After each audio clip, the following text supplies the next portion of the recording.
네, 여러분 안녕하십니까, 박준서입니다. 오늘은 은퇴 후 전원생활은 하고 싶은데 선뜻 의사결정을 하지 못해서 고민하고 계신 분들이 있죠. 이런 분들을 위해서 만들었는데요. 한번 들어보시고 의사결정하는데 다소 도움이 됐으면 좋겠습니다. 요즘 유튜브를 보다 보면은 그 전원생활이 꼭 죽을 것이냐 말씀하시는 분들도 계시고, 그래서 전원생활을 하게 된 것을 무척 후회하고, 그래서 떠나지 않으면 안 되는 것처럼 이렇게 말씀하시는 분들이 있더라고요. 정말 그럴까요? 저는 단 한 건 때 절대 아니라고 이렇게 말씀을 드리고 싶은데, 왜냐하면 그것은 그 개인의 특성이나 그분들이 놓여져 있는 상황에 따라서 뭐 차이가 있기 때문이 아닐까 해서입니다. 저 같은 경우는 한 8년째 지금 이 시골살이를 하고 있는데요. 어, 상당히 만족스럽고 나름 이제 행복하다 이렇게 생각을 하고 살아가고 있습니다. 그래서 그 이유를 말씀을 드리면은, 첫 번째, 애초에 기대와 현실의 차이 때문에 생기는 말들이라고 저는 생각을 합니다. 원래 그 기촌의 목적을 보게 되면은 저도 역시 마찬가지였습니다면, 자연과 더불어서 좀 낭만적이고 여유로운 삶을 살기 위해서 그 기촌을 했거든요. 그런데 이제 살다 보니까 일이 굉장히 많다는 것을 경험을 하게 됩니다. 예를 들자면은 과도한 이제 농사일 같은 거죠. 그렇게 된 것은 제가 볼 때는 애초에 자신의 어떤 체력 조건이라든가 성격 특성 같은 거 이런 것들을 고려하지 않고 그냥 그 시골살이 전원 생활의 좋은 점만 보고 생각하고 의사결정을 했기 때문이 아닌가 이런 생각을 합니다. 그러다 보니까 이제 시골에 집을 구할 때 또는 집을 지을 경우에 크고 예쁘게 멋진 집을 짓고자 합니다. 그냥 구상을 그렇게 하죠. 예, 남들 보기에도 좋고 그래야 또 뿌듯하고 만족스러우니까. 그래서 집은 잘 지어 놓습니다. 정말 커다랗게 넓은 땅에 보기 좋게 만들어 놨는데, 근데 이게 이제 문제가 된다는 거죠. 크고 멋진 집 정말 좋죠. 그런데 나이가 들어가면서 자꾸 체력적인 부담, 정신적인 부담이 젊었을 때와는 다르게 나한테 느껴지게 됩니다. 쇠약해지잖아요, 자꾸. 그래서 텃밭도 그렇고, 이게 텃밭이 아니라 농사의 농사. 농사라고 한다면은 과도한 그 농작물을 갖다가 이제 재배를 해서 거기서 수확을 해갖고 내가 다 먹는 것도 아니에요. 뭐 또 인심 쓴다고 그냥 뭐 지인들도 불러서 나눠주기도 하고, 그런데 고생고생을 하거든요. 물론 가져가는 사람들은 좋죠. 그런 삶을 살다 보니까 이제 지쳐버리는 겁니다. 이 잔디 가꾸기도 그래요. 잔디도 그 사실 이제 풀이 굉장히 많이 납니다. 뭐 알지도 못하는 풀들도 굉장히 많아요. 근데 그 풀을 갖다가 이제 그 예쁘게 다듬고 정리를 해야 되잖아요. 그러다 보니까 이제 지치게 되는데, 풀과의 전쟁이라는 말이 나올 정도로 풀이 관리하는 게 쉽지 않거든요. 적당한 크기면은 소일거리 삼아서 내가 이제 운동, 이제 노동이라 생각을 하는 게 아니라 이제 운동이다라 생각을 하고 하면은 괜찮은데 그렇지 못하거든요. 그렇기 때문에 은퇴 후에 전원생활을 꿈꾸시는 분들은 이 과도한 주택의 크기라든가 토지의 크기를 줄일 필요가 있어요.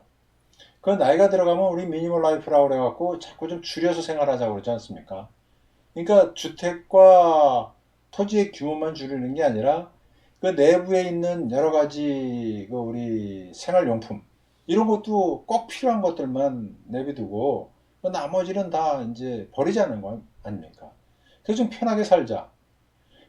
어차피 시골살이 하다 보면은 노부부 둘이서 살게 되거든요. 그러면은 청소를 하더라도 뭐 간단하게 가볍게 청소를 해야 되는데, 이거는 청소가 이게 진짜 노동이 돼서는 안 되지 않습니까? 그래서 저 같은 경우에는 뭐 토지에 그 도로 빼고 나면 한 130평, 뭐 저 등기상에 164평으로 나와 있는데 25평 정도의 집을 짓고 그 복층으로 졌습니다만, 복층이지만 2층도 올라가질 않아요. 그 복층이 이제 전 2층처럼 졌기 때문에 올라갈 일이 없어요. 어떤 그 단출하고 심플하고 집도 그렇게 짓고 사는 게 아마 좋지 않을까. 그래서 이제 나오는 말들이 이제 많지 않나 이렇게 생각을 하고요. 그 두 번째로는 지역 주민들과의 갈등 문제가 좀 많이 생깁니다. 이제 그래서 이제 떠나고 싶어하는 사람 그런 분들이 계신데 이게 왜 생겨나게 되냐면은 사실 사소한 문제로 그 지역 주민들과 이제 티격태격을 하게 되거든요. 이제 그런 건 여러 가지 이유가 있겠습니다만 그 생활의 그 문화의 차이, 생활 문화, 도시 생활과 그 이 지역 주민과의 생활, 이 시골이라는 마을의 특수성이 있습니다. 그걸 이해하지 못하면 왜 저럴까? 그러다가 대화 중에 괜히 별거 아닌 말에 그 시가 돼갖고 티격태격하는 경우가 생깁니다. 그러면 얼굴 맞대기가 불편하거든요. 아파트 경우야 뭐 그렇게 대화가 없으니까 티격태격할 일이 없잖아요. 그런데 여기는 지역 주민들과 이렇게 자꾸 접촉하다 보면은 그런 문제가 생깁니다.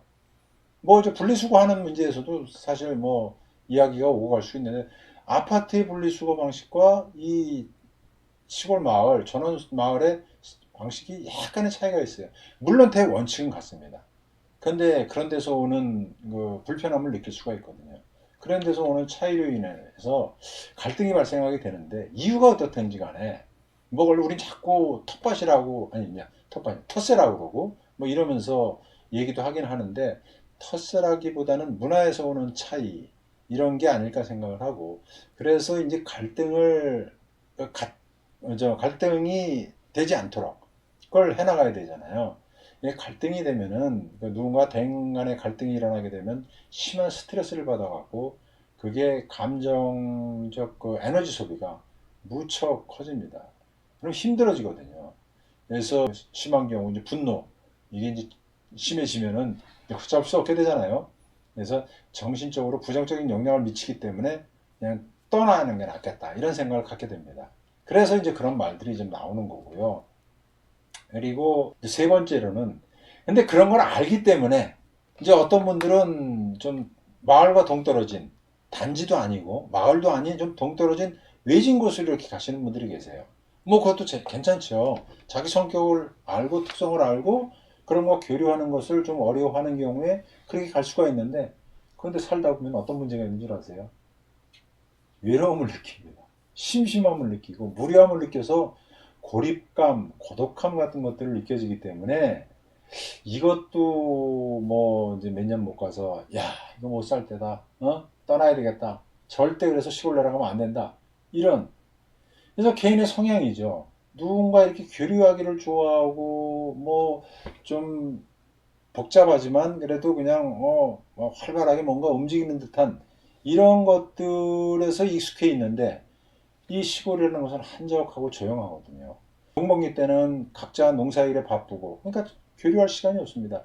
대신에 농한기 때는 얼마든지 내가 마음만 먹으면은 같이 이웃과 교류하는 그런 시간을 충분히 가질 수가 있는데 이제 심심할 그런 어떤 환경에 놓여 있을 수가 있거든요. 그래서 사회적 관계의 단절을 느끼고 다시 도시로 돌아가고자 하는 그런 분들이 계십니다. 그런 문제 때문에 시골 살 때가 못 된다. 전원생활 하면 안 된다. 이런 분들이 있는 것 같고요. 네 번째, 이것도 많이 얘기가 나오죠. 생활환경이 이제 불편하다고 그러는데, 도시는 진짜 슬리퍼 하나 신고 그냥 나가면은, 뭐, 마트도 갈 수 있고, 뭐 와서 가까운 데 가서 이제 치맥도 할 수 있고, 그런데 시골이라는 데가 그렇지가 않잖아요. 도시와 다르게. 예? 이 시골 이제 전원지로 오게 되면은, 그런데 한번 나가려고 그러면 내 자가차를 이용해서 나갈 수밖에 없습니다. 그러면은 아무래도 이제 불편하죠. 내 차를 운전하고 나가야 되는데. 그래서 이제 미리 사다가 냉장고 같은 데 이제 보관해서 필요할 때 아이스크림 하나라도 이제 먹게 되고 이런 경우가 생겨나게 되는데 그런데 이것들 모든 것들이 내가 어떻게 마음을 먹느냐에 따라 저는 달라진다고 생각합니다. 그 운전하고 나가는 거 하나의 소일거리다. 일부러 심심할 때 드라이브 한다고 나가잖아요. 근데 그거하고 저하고 어떻게 같냐 이렇게 말씀할 수도 있을 수가 있습니다. 물론 생각하기 나름이다 이거죠. 그래서 이제 마음 먹게 달렸다라고 하는데 우리 은퇴 후에 이 목숨 굉장히 중요하잖아요. 이 목으로 쉬는 숨을 이제 목숨이라고 그러는데 이 잘 먹어야 된대요. 뭘 잘 먹어야 될까요? 마음을 잘 먹어야 된답니다. 긍정적으로 내가 하고 하는 이런 모든 하나하나의 행동을 긍정적으로 생각하면은 얼마든지 즐겁고 행복해질 수 있거든요. 그래서 그 마음 먹기 달렸다. 또 우리는 또 뭘 잘 먹어야 되냐면 나이를 잘 먹어야 된답니다. 이게 나이가 들어가잖아요. 나이가 들어가서 그런 것들도 좀 여유롭게 그래서 유유자적하면서 생활하는 것이 이런 전원생활인데 그런 걸 자꾸 힘들고 어렵게 생각하면은 전원생활이 진짜 힘들어지죠. 저 같은 경우에 다행히 뭐 여기서 한 8년을 살면서 이제 그런 어떤 뭐 큰 문제를 느끼지는 아직까지는 못하고 있습니다. 뭐 체력도 뭐 저도 이제 뭐 은퇴한 지 이제 몇 년이 됐기 때문에 뭐 제 나이가 이제 68인데 아직 뭐 건강하죠. 그래서 잘 살고 있습니다만 이게 앞으로 어떻게 될지는 모르겠습니다만 현재까지는 이 시골 참 좋습니다. 전원생활. 여러분들한테 그 노후에 생활의 만족도를 높여줄 수 있는 그런 곳이 아닌가. 저는 거꾸로 오히려 추천을 하고 싶은 마음입니다. 그래서 뭐 저는 이제 긍정적으로 보고 이런 말씀을 드렸는데 혹시 뭐 마음에 와 닿을지 어떨지 모르겠습니다만 이 말이 도움이 됐으면 하는 바람 가지면서 오늘 영상 이 정도에서 마무리할까 합니다. 혹시 내용에 좀 도움이 되셨다면 구독과 좋아요 부탁을 드리면서 이만 마치겠습니다. 고맙습니다.